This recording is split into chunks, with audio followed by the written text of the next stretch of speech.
আসসালামু আলাইকুম, welcome to English apps. আজ আমরা অষ্টম শ্রেণীর চতুর্থ সপ্তাহের বাংলাদেশ ও বিশ্ব পরিচয় অ্যাসাইনমেন্টের সলিউশন নিয়ে ক্লাসটি করব।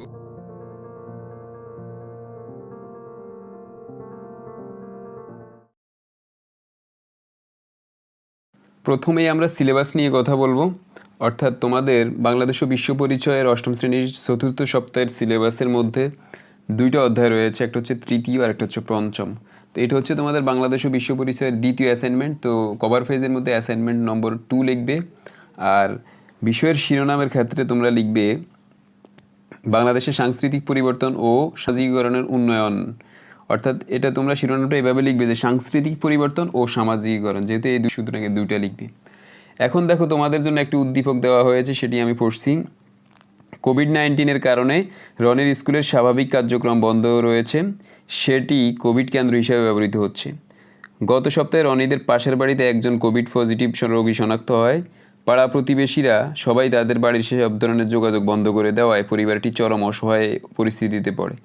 এলাকার স্বেচ্ছাসেবীরা স্বাস্থ্যবিধি মেনে সশরীরে ও তথ্য যোগাযোগ প্রযুক্তির সহায়তায় তাদের এই দুর্ভোগ লাঘব করেন। ক নাম্বার প্রশ্ন, সাংস্কৃতিক আত্মীকরণ বলতে কি বোঝায়? সরাসরি বই থেকে তুলে দিয়েছে। খ নাম্বার প্রশ্ন হচ্ছে সামাজিক পরিবর্তনের দুইটি উদাহরণ দাও, এটাও বই থেকে। গ নাম্বার প্রশ্ন হচ্ছে রনিদের এলাকার মতো পরিস্থিতিতে তোমার এলাকায় কোভিড আক্রান্তদের জন্য বিদ্যালয়ের বন্ধুরা মিলে কী ধরনের স্বেচ্ছাসেবকমূলক উদ্যোগ নেওয়া যায় সে তার একটি তালিকা প্রণয়ন করো। ঘ নাম্বার প্রশ্ন হচ্ছে উদ্দীপকে বর্ণিত পরিস্থিতিতে তথ্য ও যোগাযোগ প্রযুক্তি আমাদের সামাজিকীকরণে কী প্রভাব বিস্তার করবে তা ব্যাখ্যা করো। অর্থাৎ এই যে করোনা আক্রান্ত যে পরিস্থিতিটা হয়েছে, এটা এই ক্ষেত্রে তথ্য ও যোগাযোগ প্রযুক্তি আমাদের সোশ্যালাইজেশন বা সামাজিকীকরণ প্রক্রিয়ার মধ্যে কী ধরনের ভূমিকা রাখবে সেটা ব্যাখ্যা করার জন্য বলা হয়েছে। তো এখানে 4টা প্রশ্ন রয়েছে। প্রথম দুইটা হচ্ছে প্রথম অধ্যায় থেকে বাংলাদেশ, অর্থাৎ তৃতীয় অধ্যায় থেকে বাংলাদেশের সাংস্কৃতিক পরিবর্তন ও উন্নয়ন, আর দ্বিতীয় প্রশ্নটি হচ্ছে পঞ্চম অধ্যায় থেকে সামাজিকীকরণ ও উন্নয়ন থেকে করা হয়েছে। তো এখন আমরা একটি নমুনা উত্তর দিয়ে দেখাবো কীভাবে হচ্ছে যে অ্যাসাইনমেন্টের একটি সুন্দর উত্তর করতে হয়।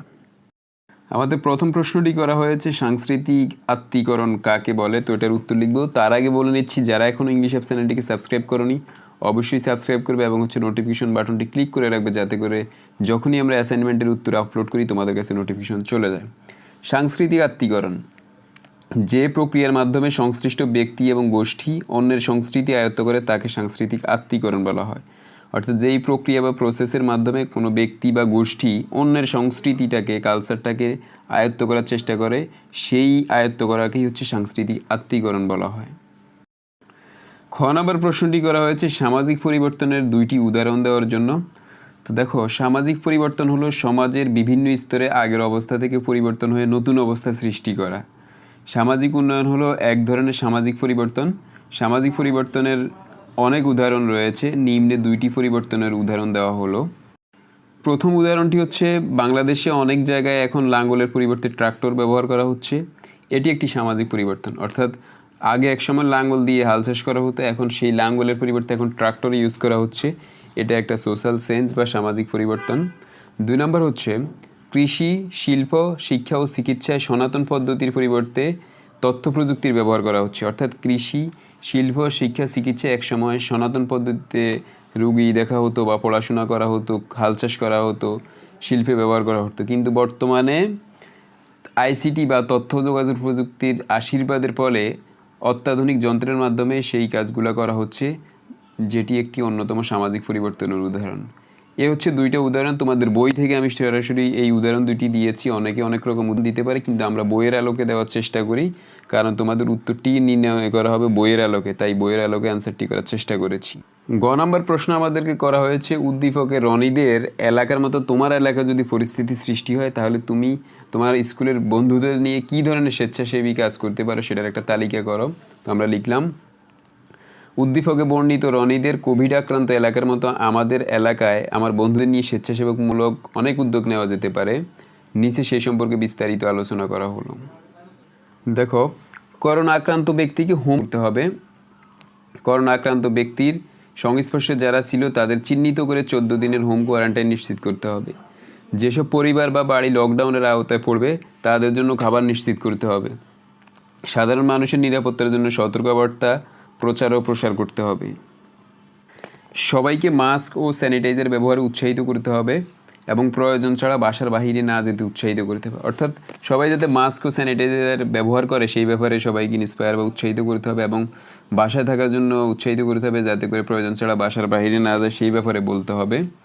তারপর হচ্ছে যেসব স্থানে ভিড় হওয়ার সম্ভাবনা আছে তাদেরকে জনসমাগম এড়ানোর জন্য উৎসাহিত করতে হবে। অর্থাৎ যে সমস্ত জায়গায় ভিড় হয়, জনসমাগম হয়, সেগুলো এড়ানোর জন্য উৎসাহিত করতে হবে। যেসব মানুষ অসহায় আছে তাদের জন্য খাদ্য ও প্রয়োজনীয় ব্যবস্থা করতে হবে। যারা অভাবে আছে, অসহায় অবস্থায় আছে, তাদের জন্য প্রয়োজনীয় খাবার এবং অন্যান্য যে সমস্ত প্রয়োজনীয় বিষয়গুলো আছে সেগুলো নিশ্চিত করতে হবে।